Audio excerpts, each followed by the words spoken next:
Getting Color with Big Vito LaGrasso and myself right here on the BigVitoBrand.com. Vito, what's up, man? It's Sunday evening when we're doing this live on Twitch. It'll be up on Anchor by tomorrow. What's going on? How was your Sunday?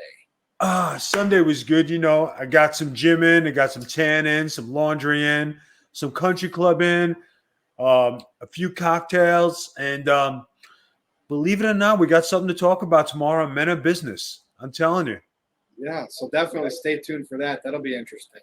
But I had an action-packed filled weekend. The producer of the show, Noel Harlow, is away on vacation, and I'm left here by myself. So it's been pretty entertaining. Now, we're going to be talking about something in our last topic today about a released WWE wrestler. And we always do this show. We record about 8 o'clock on Sunday nights. I feed you the news. You know, I come up with topics. You add some in there. And it's everybody wants to hear what Big Vito LaGrasso has to say, the man who was in the business, who was in locker rooms. I see No DQ throwing up a special No DQ panel tonight, which I'm sure is Aaron Rift and a bunch of jabronis, just to talk about a wrestler getting released. What do you think about that? Or are we just going to sweep that under the rug and continue our show? Well, obviously, they know we do our show tonight, and it's competition. I mean, we are the WWE. They are AEW, of course, and it's a friendly competition. Aaron, the sniff drift. I mean, just who's vacationing with his in-laws, paid for, of course. I don't know. Who are the panelists for tonight? It's Aaron Rift and a bunch of I don't knows. And they're going to be talking about Bray Wyatt getting released, which we will talk about. So, fair game, Vito, when a topic is like that over the weekend, fans out there want to hear people discuss it. The difference is they want to hear Aaron Rift discuss it, or they want to hear Big Vito LaGrasso discuss it. Well, there's some insight that we can give to this, and it's not just, for donations for my cat or, for my girlfriend to get a new whip. These are actual facts that are coming to you live here from Getting Color. Now, we're going to get started. So whatever, that show, this show, we're right here on the BigVitoBrand.com. First topic I'm going to feed you, Vito. The WWE financials, I think they were the quarterlies. They came out and numbers are good. Nick Khan, who is Vince McMahon's new right-hand man in the office, he has really nothing to do with the wrestling portion of it, but he's all about the business portion of it. The reason why I want to talk about this and just kind of get it out of the way first, because it'll tie into our main event tonight about Bray Wyatt. But WWE, when there's something in the red, or maybe they're paying certain wrestlers a certain amount of money, Nick Khan must tell Vince McMahon, we need to cut the tape. But their numbers financially are good. But whose pocket is that going into? All the executives? The shareholders? I don't think it's going into the workers. Definitely not going to the workers. And WWE is making more and more profit. They're never at a loss, people. I will repeat that. They never lose profit. They always gain. If they say they lose money, they're losing profits.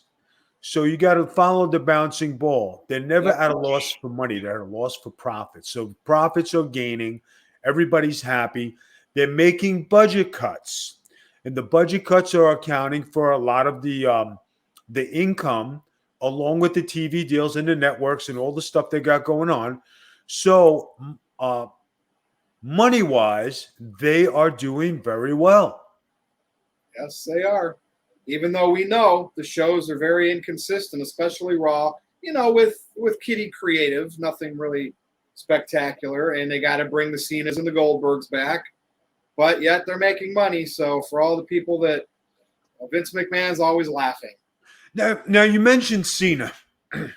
Yes. For about 12 years, everybody buried this guy. and then he leaves, and everybody sees that he was the draw of WWE. He carried it on his back. If it wasn't for him, they would have sunk. Cena was the guy. For him to come back, and if you caught the angle on Monday on SmackDown, Baron Corbin attacked Finn Balor. Yep. Cena came in, signed the contract. So there's a And match. there's our match, Vito, 1-on-1. Creative. I said Finn Balor was going to be the fall. I said it. He was going to do the job. He got taken out. He was nothing more than just a filler. Like I said, accepted. Now, Finn Balor and Baron Corbin are going to go into a program because that's the way it should be. Oh, yeah. You know Baron Corbin's new gimmick, right? He's dead broke. Yeah. Boring. Anyway, here is Cena with Reigns. Cena did not come back to lose. Cena did not come back to do the job. I bet you he jobs. I can't wait. We're going to have a bet, man. We got to figure out the show before SummerSlam. We got to come up with some friendly bet, like Olive Garden for Olive Garden or something. I feel ya. I see ya, but I don't know. Vince has a lot of stock in Roman Reigns, man. But Vince also knows where the cash cow is in John Cena. And does he need a title to be that cash cow? He just needs to be there.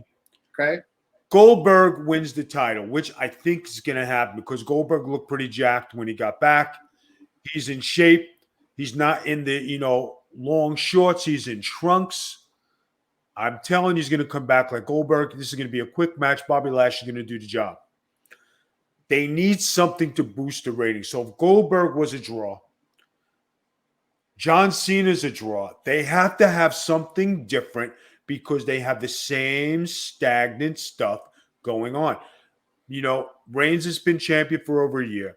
You have Bobby Lashley's been there for 6 months, I believe, the champion. Okay, and he's not doing a bad job, and neither is Roman Reigns. But they don't have anything to draw the crowd. Now, if you knew Goldberg was going to show up at an arena, I'd pay to go see him. If you know Cena is going to show up at a house show, you're going to go see him. That's why I don't think they always need the title. I actually will say Goldberg has a better chance of beating Lashley than Cena does Reigns. Just because for years, Vince has been pushing Reigns. And remember how it didn't go so well? All those years, people were complaining. He's forced. And this whole heel gimmick seems to have gotten over for Reigns finally. I think Vince isn't going to pull the trigger on Cena, but that's going to be interesting. It makes it, at least Vito, for me, it makes it interesting. I say the biggest swerve in wrestling would be just like the NWO Hogan coming down and turning heel. I say Cena turns heel. Heyman becomes his advocate. Because you know why, guys? Cena is a movie star. He's a star. He needs an advocate. That's the right place to have an advocate. That's where you have The Rock come in. You know what I mean? And then you have The Rock softening up Cena, and that's where the money is. Because wouldn't you want to see Cena against The Rock? They've done that already twice. Yeah, but they did it already. But the fact is, the both of them hate each other, and if they had to do it again, and Roman Reigns and Cena hate each other, and they've done it a few times. Guys, it's a no-brainer. I'm telling you, it's got to go like this, right? It has to for ratings purposes. Now, you brought up a good point today. We started to talk about Charlotte and Nikki Cross, right? Yeah, Nikki Ash, almost a superhero, Vito. Superhero. I'm sorry. Now, Ash, Cross. Now, they put this girl in a superhero. She wins the title, Money in the Bank. Out of the box, loss. What does that say for the title? Is she a transition champion? And the fans aren't buying it either. I mean, she won the belt on a fluke the cash in. You know how that gimmick works. Right. Took advantage of a situation. And then she's losing to Charlotte in non-title matches, and they're gonna wrestle again tomorrow night. And her whole gimmick, Vito, I almost did it, so I'm gonna try again. Like, this is a 7 to 12-year-old audience that Vince McMahon is booking to. Like, and if you watch Nikki Ash, and nothing against Nikki Cross here, she's doing what she is trying. She's put in a situation trying to speak like motivational to the kids. If you see Raw, they're piping in the cheers because if you look behind her, nobody's standing up or moving their arms when she talks. Yet you hear the elevation of the crowd noise. Ugh, it's so produced. Guys, wrestling is not like it used to be. People don't believe in the characters because they don't put enough time into develop the characters.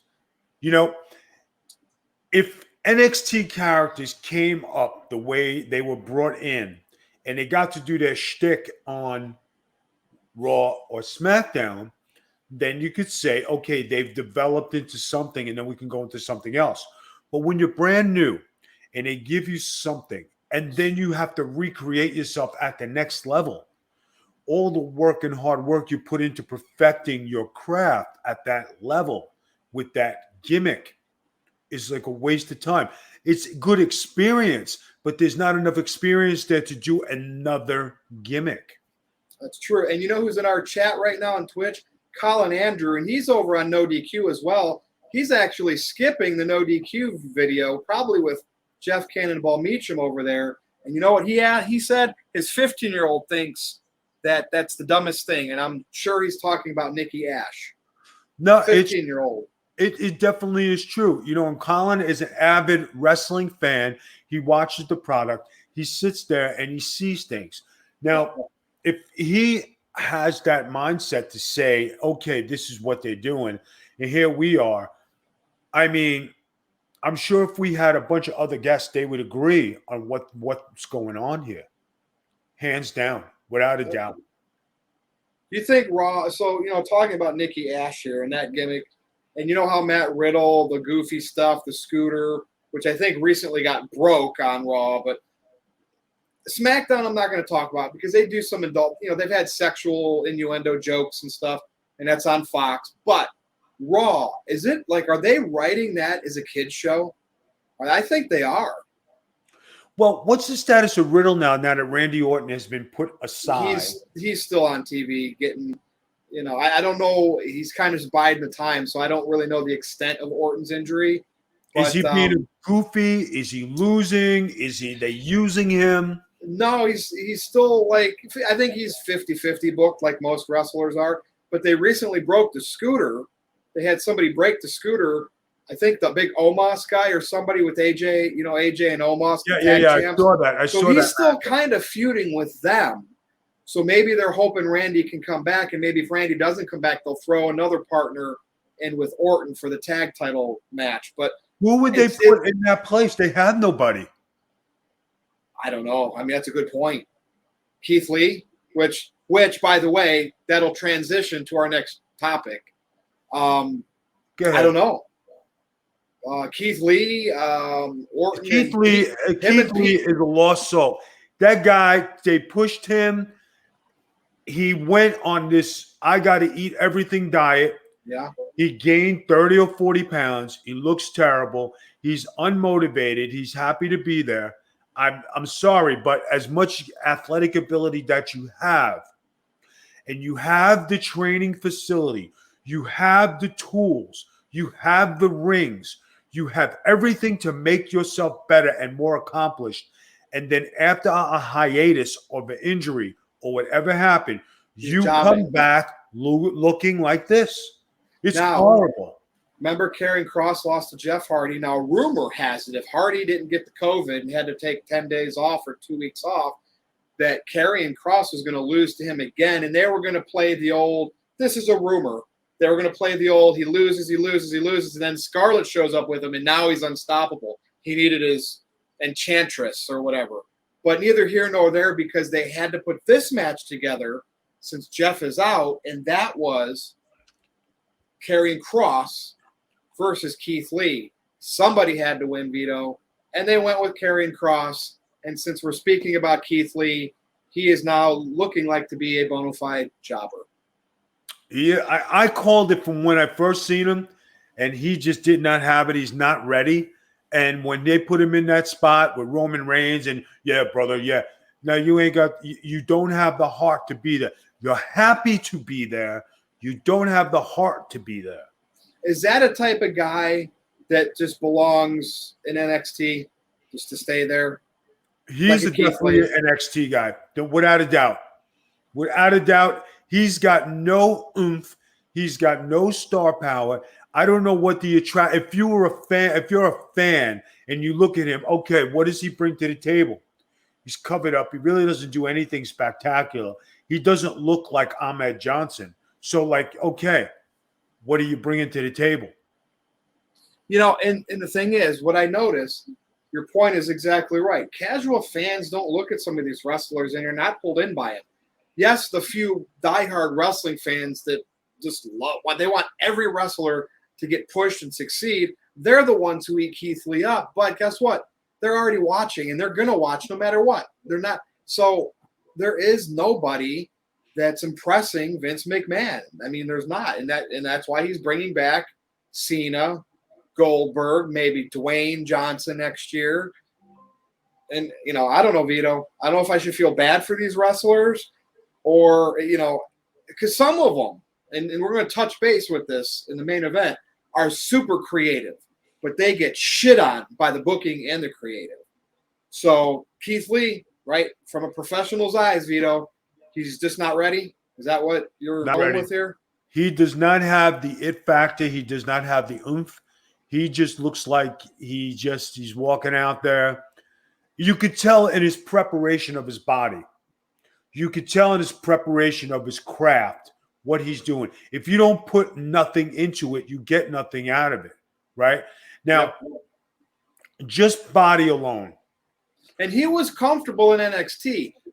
Bigger fish, smaller pond, not as much pressure, right? Because I know Colin was saying, I believe he was kind of behind Keith Lee, but that's probably when he was in NXT. The fish gets into a bigger pond on Raw.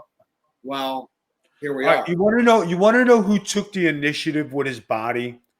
A guy who got released, and a guy who I saw working out, and I was like, that guy transformed his body. He looks good. The guy who got released, Big Cass. The guy who got released because of the porn film. Oh, Lars Sullivan. Lars Sullivan. When he first appeared on TV, he was flabby. He really didn't have a good body. Yeah. But then when you seen him off TV and he was doing those sit-ups and working on his body and working on his craft, I was like, that guy's going to get it. That guy got the message because he looked the part. He was trying. When you look at Keith Lee and you see him come back like that, that's a good point. You're not trying. Well, we're going to take a break from WWE just for this next topic before we get to our main topic here. And ready for this one, Vito? Go ahead. So I'm going to preface this with Domino's Pizza is very upset with AEW and TNT because of a pizza cutter that was being used in the Nick Gage versus Chris Jericho match on Dynamite. I think in a what's that picture in picture? And They literally put out a statement that they didn't want anything to do with that. And so what's your thought? This death match happened. Jericho did it. Oh, and then, of course, the whole Domino's drama. AEW, that's not what you want to do. Vito, take it away. And what's going through Chris Jericho's mind, man? Guys, I was probably one of the best hardcore wrestlers you've ever seen. Everything was believable. I never used thumbtacks. I didn't use glass. I didn't use light bulbs. I didn't use anything that wasn't safe. Okay? When it comes to doing these type of matches, there's a certain way to do them. Credit to the guys who do these death matches, because if you can wrestle, you shouldn't do hardcore. If you can wrestle, there's no need to do death matches, okay? When you look at Chris Jericho at this stage of his career, he's had a very prestigious classy career where he's done everything you could do. Yep. When I saw him doing a death match with light bulbs and the pizza cutter, Pane and of glass. pane of glass, you already changed the persona of Chris Jericho by changing your body to fit your gimmick, which he did, right? He isn't the cut up, small trunks Chris Jericho of WWE. He's the pain maker. Old rock star coming out. Yeah, and I don't have a problem with the way he looks. No I know problem. some people, like I don't mind him changing that up, changing Not his at all. in-ring work a little bit either. Not at all. Yeah. But when I see a veteran like that doing this type of match, okay, it kills me because you don't have to. Now, I don't want to say anything about the guy who was in the ring. I'm not going to say anything bad about AEW. Okay. The guy might be a legend on the lower levels and in his own rankings. To put that on TV, I didn't think it was for viewer discretion. For the way it appeared, it didn't look like it was prime time material. Something we're not used to, because you're used to seeing, when you saw WCW, you've seen gimmicks, you've seen bodies, you've seen bigger than life people. As soon as Big Vito's music hit with Johnny the Bull, you knew. When you saw the hardcore title coming out with Big Vito, you knew people were on their feet. When you saw Buck Bagwell and Lex Luger and Flair and Sting and Arn Anderson and the Four Horsemen and everybody, you knew. Yep. Right? When they're bringing these guys in to do these one and offs, and it just, you got to follow the bouncing ball. They have plenty of guys there that you could do this with. I just didn't think doing that type of match on TV was right for viewer discussion. My opinion. I just didn't like it. You want to do hardcore? That's fine. There's plenty of things to play with. A lot of toys. The glass, the light bulbs, the stuff. Guys, you can get cancer. You're bleeding on each other. Did you guys have a blood test before? It's a great point, Vito. Great point. Did you guys, do anything to prevent it? Once you're cut open and you're mixing blood and your cuts and hands, and if you got cuts on your hands and you're rubbing my blood and your blood, that stands for something dangerous. And guess what? Now Jericho gets to face Juventud Guerrero next week. And I think he has to use a top rope move to win the match. Whatever. Dude, I don't know. What is Jericho can go up to? I think I've seen him. He can, yeah. You know what I think he's going to do? Because Jericho's going to win all these matches to get to MJF, to put MJF over. That's obvious. He's going to do the back elbow off the top, which will be his Judas effect. He'll figure that. You know what I mean? That's how I think he'll win. Now, if I'm not mistaken, Chris Jericho can do a moonsault. We haven't seen him do a moonsault in a very long time. I would love to see Jericho do a moonsault off the top to win the match. That's what I would like to see. Yep. Yeah, he can, because he does a lionsault off the middle rope, so I'm sure he can go to the top and do a full moonsault. So stay tuned, Vito. We'll see how this whole thing progresses with Chris Jericho getting to MJF. Main event time, because this is the big breaking news over the weekend. And I hate talking about releases of wrestlers because it's their livelihood. They put food on the table. Bray Wyatt, they had a lot invested in him over the years. And I hate, Vito, when I see some people say the guy can't wrestle. I know he got hurt a few times, is the Louisiana backwoods gimmick, like the cult leader. But he had some damn good matches against John Cena, Roman Reigns, Chris Jericho, Dean Ambrose, Finn Balor, Daniel Bryan. When he got to the Fiend gimmick, I think they were trying to protect him a little bit more from getting hurt, so his matches were more gimmicky, and WWE kind of screwed up because they didn't book the finishes of the match to favor that character. Vito, he was pushing merch. He was pushing merch. What went what happened with Bray Wyatt? Is it something maybe there's some rumors floating out there? Rumors, I say rumors, that he was starting to reject creative. And you know how that goes, but he's gone from WWE now. What's next I'm for going to Bray say Wyatt? And what do you think?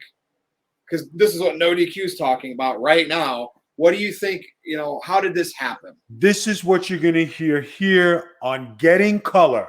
Yes. I'm giving you the inside scoop because I've been inside this world. Bray Wyatt was on a tear. He was doing a great job with the Wyatts. Yes, he was. When he got caught with the affair with JoJo, the ring announcer, that's when things went wrong. And the WWE doesn't like when talent mixes with talent. If I'm not mistaken, that's about the same time when Lana and Rusev came out and said they're getting engaged and blew that whole storyline out. So I think he got the repercussions of that. But ever since that time, he was going up, take him down. Going up, take him down. He should have beat The Undertaker. Yep. He should have held on to the title longer than when he had it. The Wyatts should have been all three of them should have been. He should have been tag team champion and world heavyweight champion at the same time. Remember how hot that feud was, and the crowds ate it up. Shield Wyatts. That was some of the best stuff you ever seen of them, right? They had when they came out with The Whole World in My Hands singing, and the kids coming out, and the lights and everything. As soon as you heard the music, you stayed tuned. You was a draw, just like Enzo and Cash. You didn't miss their entrance. We do not have that today. That's what wrestling is missing. And then when you see the decline, he went into the laboratory, came up with The Fiend. He worked with Randy Orton when Randy Orton was with the Wyatts. And then when they did the matches. And then he brought The Fiend up.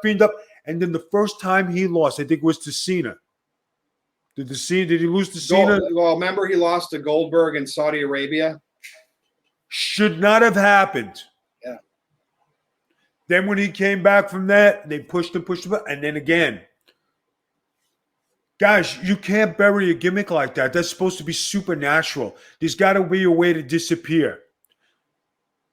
Probably one of the greatest creative gimmicks that you'll ever see. Now they brought Alexa Bliss in to do the same gimmick. And what's happening? She's doing it at a spectacular job with it. I love what she's doing with it. But when you take Bray Wyatt away from Alexa Bliss, who's replacing that to help her? Does Randy Orton come back as the new Fiend? Now, interestingly, Eric Rowan, Braun Strowman, and Bray Wyatt are all free agents. Yes. Brody Lee passed away. Is AEW going to cap? I mean, just because we know they're signing everybody, and if they can bring some type of buzz, which Aleister Black did for that first night, CM Punk and Daniel Bryan are going to with the big buzz, at least to the internet fans. What's going to happen with Bray now?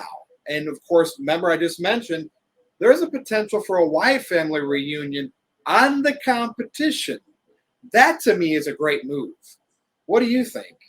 Brody Lee is calling his brothers home. The Wyatts will show up on AEW and they will challenge either the Jericho faction or the MJF faction. And that will be the headline, head turner, main event program that you will like what you will see. Because if you've seen the Wyatt family coming down and you've seen Jericho and the boys standing there, the place will go phenomenal. The place will go off the hook.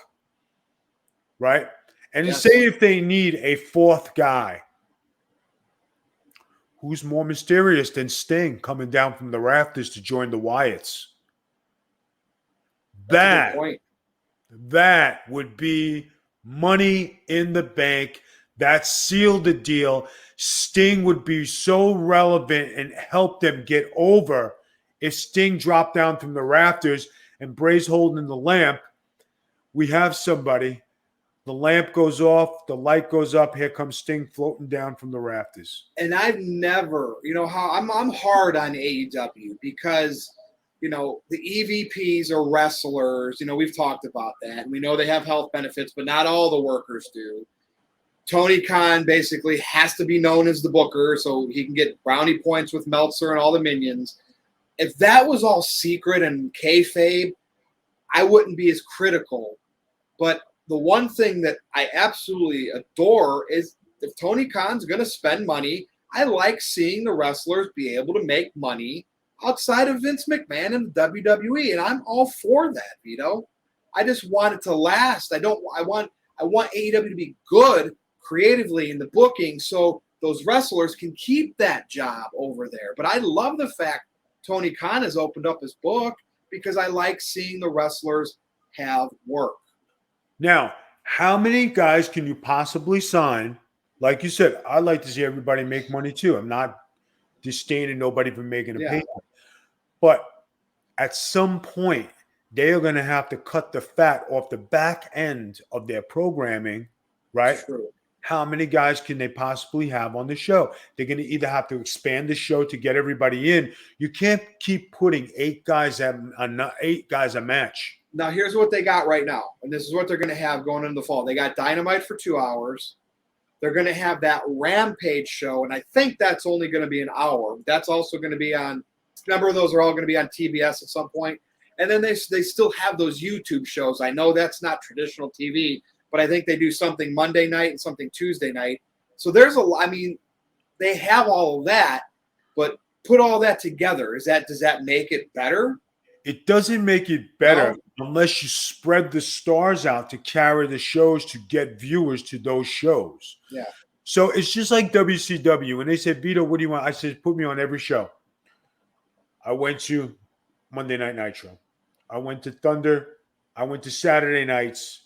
I did the road. I was on the road 5-6 days a week. I went home for a day, repacked the bag, and left. I did not get off the road. I was out there. And I was doing every TV, every house show, everything they had. Now, you have to put the stars on. That's true. That's true. I've tweeted this about Bray Wyatt. Wyndham, his name is Wyndham Rotunda, Mike Rotunda's son, Barry Wyndham's nephew, I believe. So I like that. That's a shoot name. I like that. So even if it has to go by that now, I'm fine with that. You think you've been in a movie with Bill Moseley, okay? Ron Howard's brother, The Church, okay? Does he have – I think this guy is creative enough. He's got the dark creativity. I think he's got a spot in Hollywood somewhere in the horror movie range. Remember I grew up in the 80s, Vito, and we had the breakout stuff of like Jason and Freddy and Michael Myers. We don't – like today's Hollywood horror genre doesn't have anything cool like that. Do you think any of these Hollywood writers for that kind of genre, directors like a Rob Zombie, Eli Roth, Jordan Peele or whatever his name is, do you think Bray has a future in that business? And I know his blood is wrestling, but what do you think? If they did the Wyatts on a movie, they did The Fiend, because that's what you're used to seeing him in. Yeah. They came out with another crazy character, I could see it happening. But I think his mindset and for all the ups and downs that he's had, I think emotionally he's spent. And when you get your hopes up to do something, you're into it, and then you're into it, and then you say, oh, fuck. And for him to be difficult about doing some things, okay, I would be too at that point because, all right, I'm going to invest in this. You're going to tell me it's good, and then all of a sudden you're going to say, oh, no, you're going to job. You're done. And allegedly, Vito, if that is true, he bit the bullet for the longest time. And I think once it started like affecting his character, that's when I think he started speaking up like, no, it wouldn't make sense. And you know who used to be able to say anything they wanted to do? The Power, like the Austins and the Rocks. They got to such a high level, they could reject stuff if they didn't believe in it, maybe even seeing it too. So, it's part of wrestling when you get to be a bigger level star. But guess what, Vito? Nobody's bigger than the WWE these days. Nobody. No, you're never bigger than the boss. You're never bigger than the house. Yeah. You're never bigger than the company. And when they're going to push you, they'll push you. When they're going to pull you down, they pull you down. You look at Drew McIntyre, right? Had a good run. What is he doing now? Mid-card. And he was champion for a year during the pandemic. They changed his persona instead of keeping him a heel. They should have left him alone. The other guy, who was the other guy from India, the Indian guy's partner? Jinder Mahal. Jinder Mahal learned how to be champion, learned how to do his gimmick, even though he's injury prone. When he finally got it, they took that title off him and they jobbed him out. It sucked. It sucked. Enzo and Kaz, no matter how much of a pain in the ass they were, their entrance was worth $1 million. Enzo at 205 Live, if they put him back on TV and they brought them back, people would watch. They wouldn't give a shit about why they were fired. They're happy to be back. And they sold merch, man. I think there's a shot that they could go back there one day, or at least Enzo. Like, you know how sometimes everybody gets a second chance? I think there's still a legit shot for Enzo and Kaz. Kaz he's jacked now, by the way. Being jacked and being reliable are two different things. No, but I think they're monitoring them to see and if they seem to be, the last 6 months, they've seemed to be reliable on the indies. So you know how that goes, right? You can only hope that someone recognizes you. I hope they turn their lives. I hope he turns his life around and he gets to do something. He's still young enough. Yep. But when you talk about two guys who had the whole world in their hands, they fucked it up somehow. Yep. That's kind of hard. That's all I got this week, Vito. I mean, because there are going to be more for next week. Any last words or thoughts from you? Hey, what is that?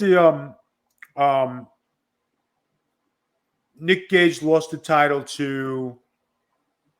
Matt Cardona. Matt Cardona, right? At that GCW. I believe we touched on that last week a little bit, and then the fans threw the stuff in the ring. Now, what is he going to do with the title that he took that title? Is he going to do death matches now? It's a good point, because that's what that kind of all is about over there. So we'll see. I mean, I don't know. That's what you think he'd have to do.